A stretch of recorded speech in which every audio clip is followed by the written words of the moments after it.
இந்த தமிழ் மாதங்களை வைத்து வீதிகள் அமைத்த உலகத்திலேயே ஒரே நகரம் எங்கள் மதுரை நகரம்னு சொல்லலாம். சித்திரை வீதி, ஆடி வீதி, ஆவணி வீதி, ஆணி வீதி என்று வென்னிஸ் நகரத்துக்கு நிகரான வீதிகளின் வடிவமைப்பு கொண்ட நகரம் மதுரைன்னு சொல்லலாம்.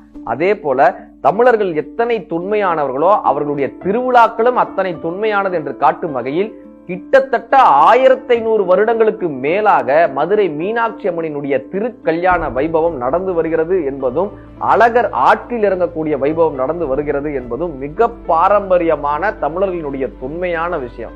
எல்லோரையும் தன் மகனாக பார்க்கக்கூடிய இந்த மதுரை மண்ணை பற்றி வைரமுத்தையா எழுதியிருப்பாரு.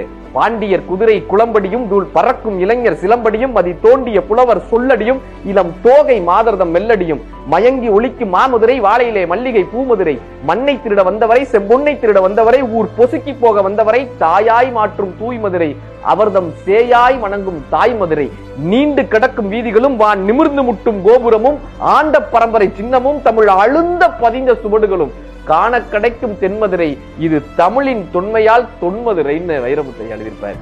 இந்த வருடம் முடிந்தால் எங்களுடைய சித்திரை திருநாளை காண்பதற்கு எங்கள் மதுரைக்கு